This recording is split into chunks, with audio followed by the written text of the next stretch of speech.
Hey there, plant shamers. It's your old pal Alex. It's like 7 in the morning. I couldn't sleep last night, so around 6 I decided it's morning. So I was going to take you guys through a tiny portion of my seedling routine. What I do in the morning when I check on everybody. But first I needed to make coffee, so I got my trusty coffee cup. And I'm going to put some half and half in here because I like a little cream in my coffee. It's pumpkin spice coffee, by the way. My mom was awesome and got me some pumpkin spice coffee, but I like a little extra cinnamon anyway. I can't get going in the morning unless I've had a cup of coffee. So, almost, because I'm a grown-up. There we go.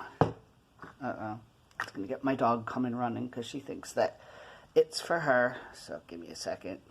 There you go. Because it's for her. Right, Bear? I'll introduce you to Bear at some other point.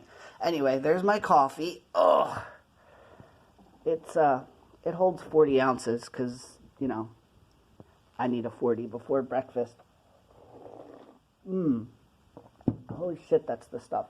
Anyway, so really quickly, because Preston actually asked me about this last, I don't know, a couple crazy times ago.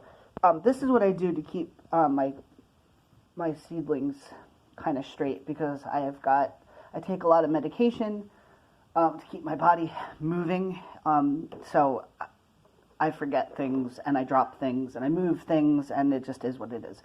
So, basically, this is Blessfeldia lilliputana. It's the smallest cactus in the world, one of my absolute favorites. Date that I sowed it, the container that it was sowed in, and then when I check on it. I don't have a pen.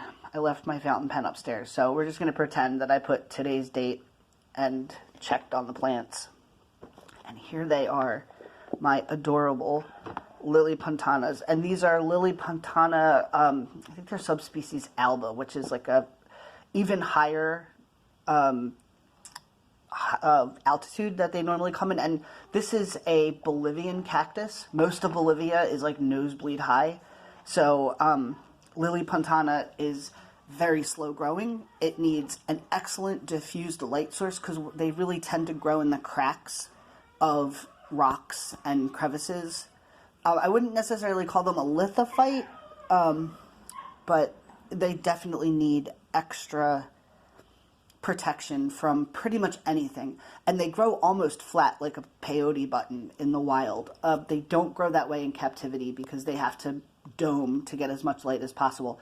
If they had like the correct light, they would grow a few millimeters above the surface and have a large taproot like most of the button type cactus. But anyway, here they are. And I planted about 60 seeds, and a lot of them have come up. I don't have a macro on this because it's my phone, but there we go. That's a little bit better. That's my finger for reference to give you an idea just how small those seeds are, because that's like 10 right in the, yeah, they're just a basic green blur at this point, but yeah, that's them. I don't think there's any way that I can, yeah, hey, look at that. So yeah, they're the smallest cactus in the world. They start off as one of the smallest seeds in the world, and if you're lucky, out of 60 of these, 1 or 2 will survive. They also, as I said, they need a lot of protection, but they need, for an arid plant that needs really, really delicate watering as adults, seedlings, they need to be kept in a humidity chamber for a better part of a year. Whereas, like, I'll take my Pachysarias pringlei out maybe about 3 weeks after they hatch. I'll start reducing the time out, but with these guys, they're going to stay in this teeny tiny container for probably until next spring. So that's them. I'll put this back on. I use Rubbermaid Sterilite. This is Snapware, I think, which I like a lot because they've got a gasket. Here, another favorite. Speaking of button cactus. Whoopsie. Here are my peyotes. These were a gift from Lynn, Desert Plants of Avalon. Hi, Lynn, if you're watching, which you're not, because this is too snarky for your, like, beautiful soul. But her plant had babies, and she planted the seeds, and then those plants went to seed. So I've got, I think she gave me like 10 or 12 seeds, and at least 5 have come up. These are also really small. They're not nearly as small as the Lily Pontanas. The seeds, you can see these with your naked eye. Lily Pontana seeds, about, I would say you could fit 10 of them across on the tip of a pencil lead.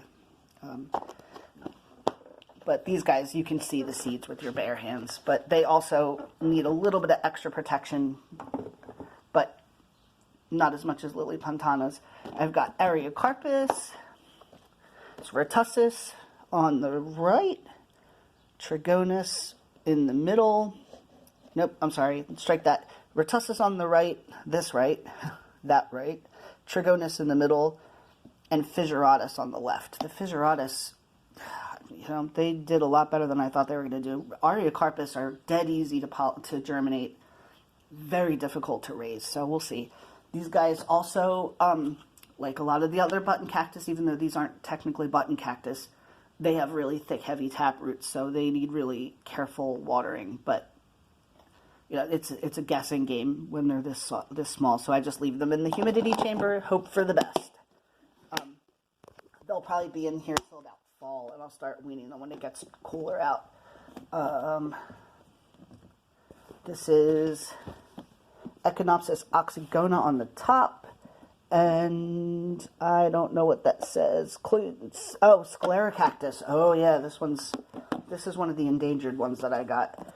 I don't know what this species name is, but it's native to Colorado. It's one of our cold temperate plants that can take like winter here in Philly.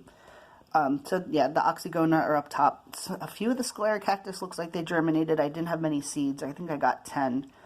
And I'm guessing, looks like all 10 pretty much came up. Richard from cactusstore.com, he always sends extras. If you're looking for cactus seeds, he's never, ever let me down. And like once or twice over the years, I've had problems with something, and he's corrected it immediately. Like he sent me the wrong seeds one time, and like he caught it before I did and sent me new seeds out. Like our emails pretty much passed in the night, and I got the right stuff. So I've never ever been disappointed with anything I've gotten from them. We'll see what happens with the palm seeds, because Blacked Out Alex got me some palm seeds as a gift. So hooray! These are Hegosarius tenuis, which I got like 10 of these as well. If you might remember, these are the BJ cactus from my story, but here are the seeds, and they look like almost all 12 came up, so we'll see if I can keep them alive this long. I don't have a great track record with Hegosarius, so we'll see. These, I kind of even felt a little bit guilty for germinating them instead of passing them on, but you know, I earned them, so I'm going to keep them. So this is something that's like kind of more shame, right? This is Epiphyllum Mrs. GB, also a gift from Lynn. You rock. Peniacerius gregii transmontaneus, which I really, really wanted and spent a lot of money on, and we'll see. And then Echinocerius shiri, which Echinocerius, it's technically in the hedgehog family, but it's spineless and it looks like a dick. So it's so cool. And they turn purple in really good light. So they look like purple dicks. But as you can see, not a single motherfucker has germinated in this entire container. And because I've got the epis in here, I was erring on the side of more organic material, which I almost never do. And wah, wah, wah, wah, wow. So that's that. None of those have come up. They've been in long enough that something should have given at this point. Yes, I know the seeds went in. So we'll see, but I'm not holding out any hope. I still have some of the transmontaneous and some of the Mrs. GB still, which I just put this on upside down. What an asshole. See, I gotta be careful.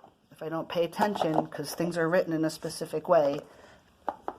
But I'm not holding out any hope, so I'm just going to probably dump this at the end of the season in one of my mixed containers and let it dry out over the winter, and then water it again in the spring and see if something comes up afterwards, because it's wet enough that they should germinate. Occasionally they don't, and so I found that if you just let them dry back out over the winter and then start again in the spring, sometimes you'll get like a second wind. Seeds that didn't germinate might throw up one or two, or stuff that did germinate and then there was stuff that was left over will come up the second year. But I wouldn't do that if they were the only seeds that I had.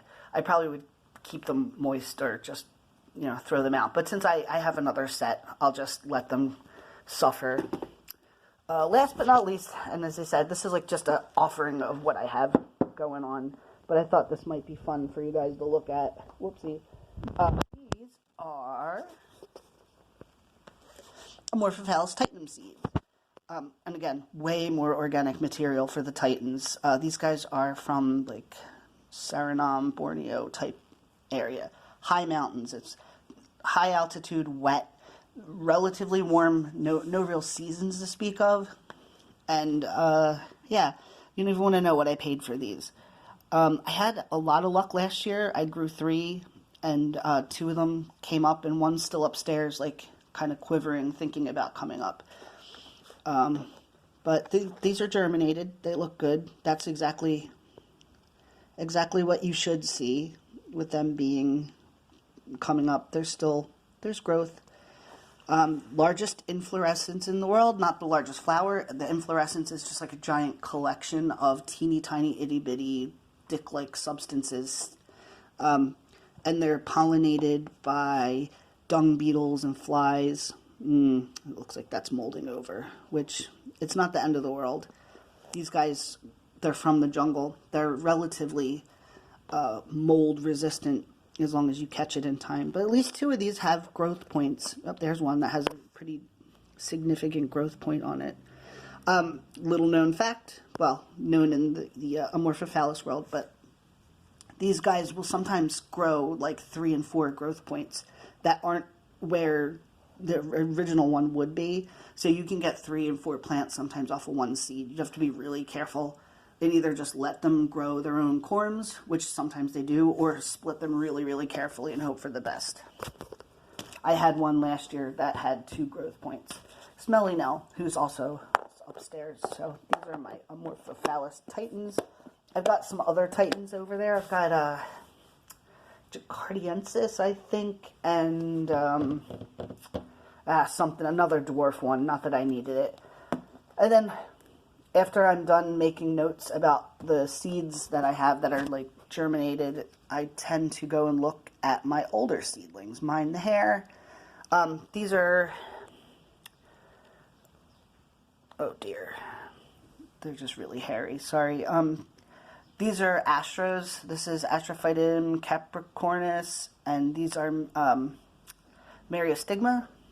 I've got a shit ton of astrophytums. They're really easy to grow from seed. If you ever want to try to grow something from seed, I'm not kidding when I tell people that you literally put the seed in the ground and it is already germinated. They hatch so fast. So they're great, easy, and again, if you go to cactusstore.com, Richard Iman has like mixes that are like dead cheap. You can get 100 seeds for $3.50 or something like that. So you can try your hand and grow a bunch of different ones. The Capricornus I grew specifically. These came from a mixed seed, the Myriostigma. It was very heavy in Myriostigma. There's like 1 or 2 Asterias, but most of them were Myriostigma. And I have one of the Asterias I grew for a reason. But this is Asterias nudum, which is a lot of fun. I mean, these guys were germinated at the same time, and you can see how much smaller this is. A teeny tiny plant, and this is over a year old already, and it's still just a tiny thing. And I've got a new seed from this batch that came up this season, so it's really crazy how these things work. And I'm hoping that this one that's just coming up is going to do as good as its big brother, even though they're from the same parents. But it's like the gift that keeps on giving. Anyway, I hope you guys have a good day. I hope I can get back to sleep at some point, but I probably can't. So take it easy.